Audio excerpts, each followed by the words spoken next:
Welcome to my new video. सलाम, नमस्ते, सत श्री अकाल दोस्तों। एक्सप्लोर अयोध्या में आपका स्वागत है। आज का वीडियो अयोध्या के प्राचीन शाही बाजार के बारे में है।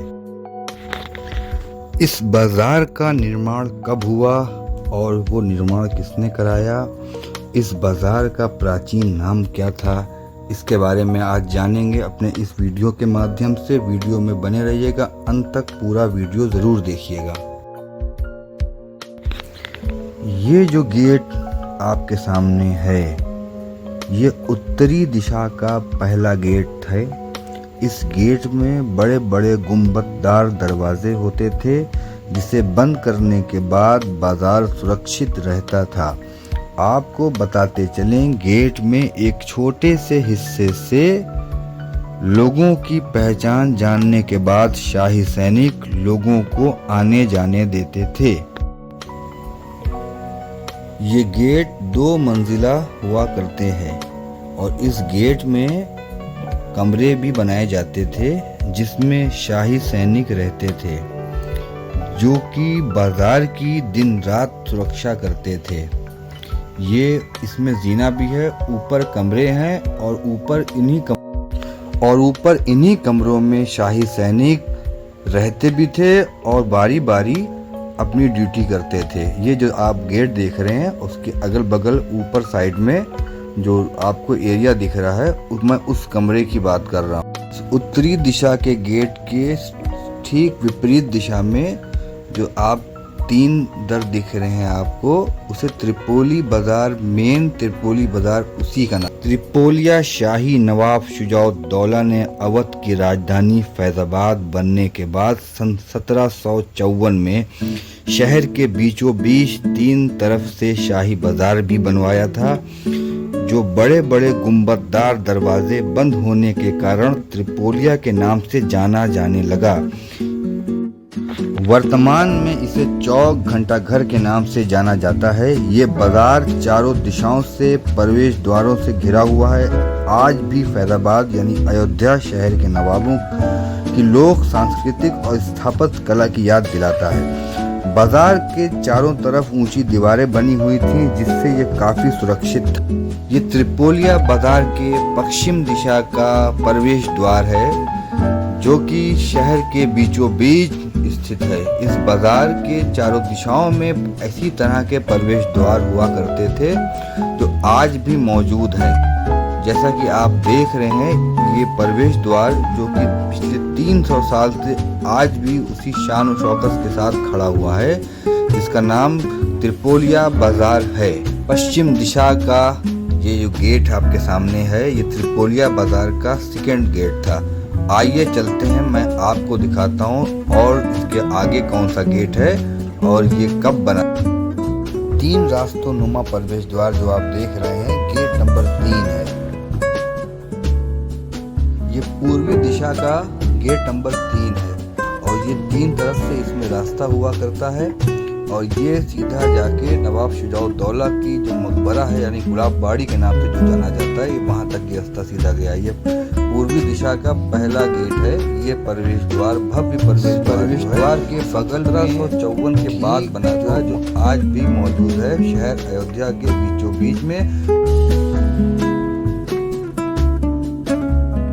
ये जो भव्य खूबसूरत आलीशान शाही प्रवेश द्वार आप देख रहे हैं, इसमें गुंबददार बड़े बड़े दरवाजे होते थे, जिसके बंद होने के बाद शहर और बाजार का माहौल बिल्कुल सुरक्षित होता था। लखोरियों से बना हुआ पक्की ईंटों से ये गेट आज भी 300 साल बाद उतनी ही मजबूती से खड़ा है जैसे तब हुआ करता था। 300 साल बीतने के बाद भी ये गेट में कोई खास बदलाव नहीं ना। जैसा कि आप देख रहे हैं, इसकी खूबसूरती वैसे ही बरकरार है और बीच बीच में ASI यानी आर्कियोलॉजिकल सर्वे ऑफ इंडिया इसका मेंटेनेंस और इसका रख रखाव करता रहता है। शाही प्रवेश द्वार की ऊपरी मंजिल में शाही सैनिक रहा करते थे, जो बाजार की सुरक्षा में दिन रात तैनात रहते थे। ये ऊपरी हिस्सा जो देख रहे हैं आप, इसमें ही वो शाही सैनिक रहा करते थे, जो बाजार की सुरक्षा करते थे। और बाजार उनकी वजह से सुरक्षित रहा करता था उस दौर में चोर और डाकुओं की वजह से। आइए चलते हैं फिर से त्रिपोली बाजार को और देखते हैं और जानते हैं कि वो बाजार रात में कैसा लगता है, और उसके बारे में बात होती है कि वो बाजार में रानियों के आने पे क्या माहौल होता था, यानी नवाबों की बेगमों पे आने पे या वहाँ पे क्या माहौल होता था। ये है बाजार के रात का मंजर। रात में ये बाजार कैसा लगता है आज के दौर में। रात में इस बाजार की खूबसूरती देखते ही बनती है, जो कि चारों तरफ से भीड़भाड़ और चकाचौंध से चमकता रहता है। ये बाजार शहर के बीचों बीच स्थित है, जिसे त्रिपोलिया बाजार कहा जाता है। International journal research creative thoughts में जेएनयू के प्रोफेसर डॉक्टर इखलाक अहमद बताते हैं, सर्वेक्षण के समय पुराने लोगों ने बताया, जब राजघराने की रानियां इस बाजार में प्रवेश करती थी तो व्यापारी वर्ग खुद को दुकानों से अलग कर लेता था। दुकानों में सिर्फ महिलाएं और लड़कियां ही रहती थी। आपको बताते चलें कि शाही महल की बेगमें भी इस बाजार में खरीदारी करने आया करती थी।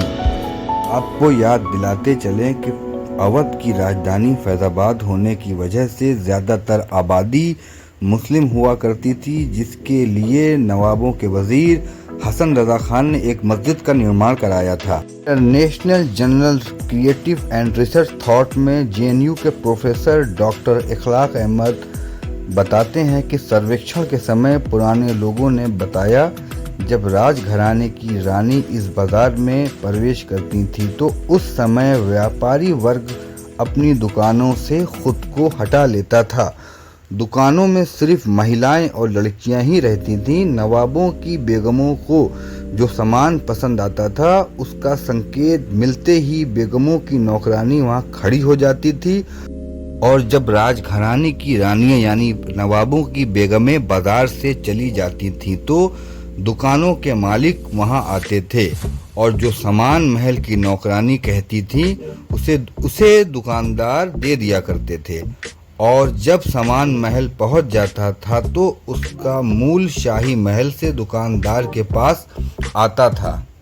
तो ये थी जानकारी अवध की राजधानी यानी फैजाबाद, जो कि आज का अयोध्या है, उसके त्रिपोली बाजार की। उम्मीद करते हैं आपको मेरा ये वीडियो पसंद आया होगा। अगर वीडियो पसंद आया होगा तो प्लीज़ चैनल को ज़रूर सब्सक्राइब कर लिएगा और लाइक और कमेंट करना मत भूलिएगा। फिर मिलते हैं एक नई वीडियो के साथ, नई जानकारी के साथ। तब तक के लिए नमस्कार।